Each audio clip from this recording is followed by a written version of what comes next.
శ్రీ గణేశాయ నమః. శ్రీ గురుభ్యో నమః. శ్రీమాత్రే నమః. భగవద్భక్తులందరికీ నమస్కారం. మీకు యోగిని ఏకాదశి శుభాకాంక్షలు. జ్యేష్ఠ మాస బహుళపక్ష ఏకాదశి జూలై 10వ తారీఖు శుక్రవారం రాత్రి 1:55 వరకు ఏకాదశి, శనివారం ద్వాదశి. ఈ యోగిని ఏకాదశి తెలిసి గాని తెలియక గాని చేసిన ఎంతటి గొప్ప పాపాలైనా పోగొడుతుందని శాస్త్రం చెప్తోంది.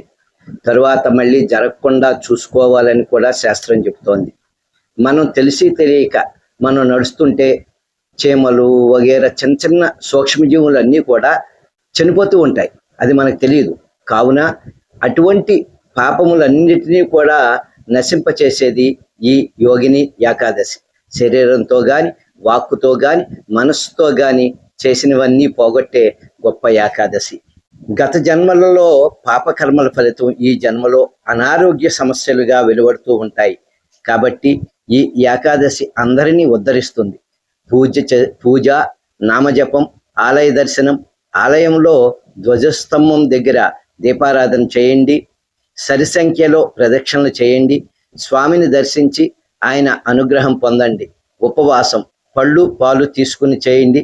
సదా దేవునికి మనస్సుతో దగ్గరగా ఉండండి. ఓం నమో భగవతే వాసుదేవాయ అనే ద్వాదశాక్షరి మంత్రం చేసుకుంటూ ఉండండి. పద్మపురాణంలో చెప్పిన కథ ఒకటి తెలుసుకుందాం. ఒకసారి ధర్మరాజు శ్రీకృష్ణ భగవానుతో వాసుదేవ, జ్యేష్ఠ మాస కృష్ణపక్ష ఏకాదశి పేరేమిటి, దాని ప్రాధాన్యత ఏమిటి అని ప్రశ్నించగా శ్రీకృష్ణుడు ఈ విధంగా చెప్పాడు. ఓ ధర్మరాజా, జ్యేష్ఠ మాస కృష్ణపక్ష ఏకాదశిని యోగిని ఏకాదశి అని అంటారు. సంసార సాగరంలో మునిగి తేలుతున్న వారికి ఇది సనాతన నౌక లాంటిది. ఈ వ్రతం ఎన్నో పాపాలను పోగొడుతుంది అని చెప్తూ ఈ ఏకాదశి మహత్యాన్ని వివరించే కథ కూడా చెప్పాడు. అలకాపురికి చెందిన రాజైనటువంటి కుబేరుడు సదా శివభక్తి తత్పరుడు. అతడి సేవకులలో హేమాలి అనే యక్షుడు ముఖ్యుడు.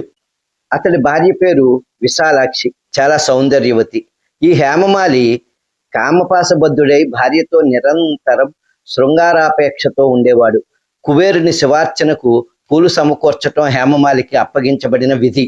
ఒకరోజు హేమమాలి మానస సరోవరం నుండి పువ్వులు తెచ్చి తన ఇంట్లోనే వాటిని పదిలపరిచి పూజకి ఇంకా వేళ మించిపోనందున మరింత సమయం తరువాత వెళ్ళవచ్చునని కుబేరుని దగ్గరికి ఈలోగా భార్యతో సరస సల్లాపాలకు దిగాడు. ఆ సమయంలో ఆ సరసోత్సహికి భార్య పట్ల కలిగిన రతికాంక్ష చేత అతడు సమయమే విస్మరించాడు. అక్కడ కుబేరుడు శివపూజ చేస్తూనే పూల కోసం ఎదురు చూస్తూ ఇంకా హేమమాలి అక్కడికి చేరుకోనందున ఆందోళన పడసాగాడు. మధ్యాహ్నం వేళ సమీపిస్తుండగా కుబేరుడు ఎదురు చూపులు ఆపి ఒక సేవకుని పిలిచి హేమమాలి ఇంతసేపు తన వద్దకు రానందుకు కారణం తెలుసుకురమ్మని పంపించాడు. తిరిగి వచ్చిన ఆ సేవకుడు, ప్రభు, అతగాడు తన భార్యతో రతిక్రీడాసక్తుడై ఎవరు వచ్చినా పట్టించుకోని స్థితిలో ఉన్నాడు అంటూ విన్నవించాడు.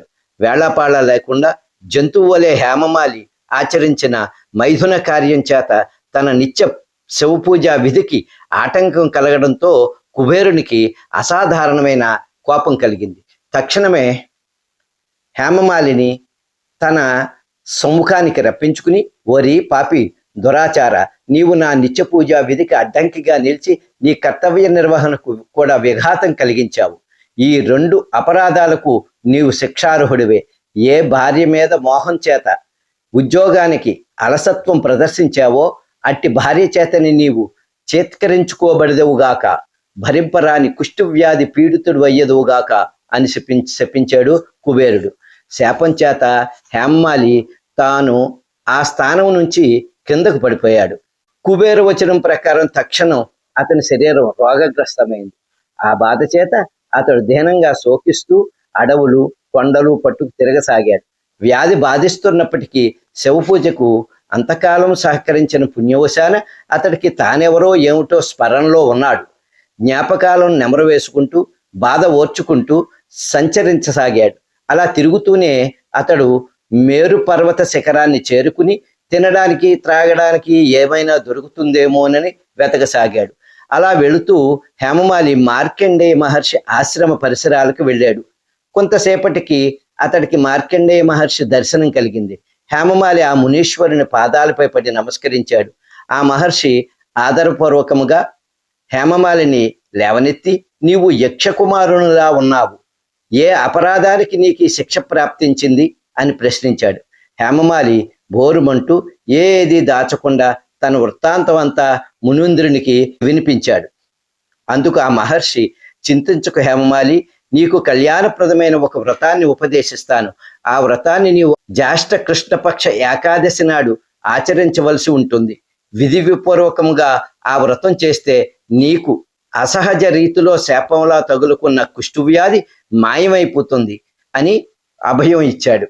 ధర్మరాజా, మార్కండేయుని ఉపదేశం మేరకు హేమమాలి జ్యేష్ఠ కృష్ణపక్ష ఏకాదశి వ్రతం విధియుక్తంగా ఆచరించి పుణ్యయోగం చేత వ్యాధి నుంచి విముక్తుడైనాడు. తిరిగి తన పూర్వ రూపాన్ని పొందుతూనే మునికి నమస్కరించి అలకాపురికి బయలుదేరాడు. కాబట్టి ఈ కథ విన్నా చదివినా పాపాలు నశిస్తాయని ఫలశ్రుతిగా చెప్పబడింది. ఇది యోగిని ఏకాదశి మహత్యం. కలియుగంలో నామస్మరణ ఎంతో పుణ్యాన్ని కలిగిస్తుంది. ఆచరించండి, తరించండి. జై శ్రీమన్నారాయణ.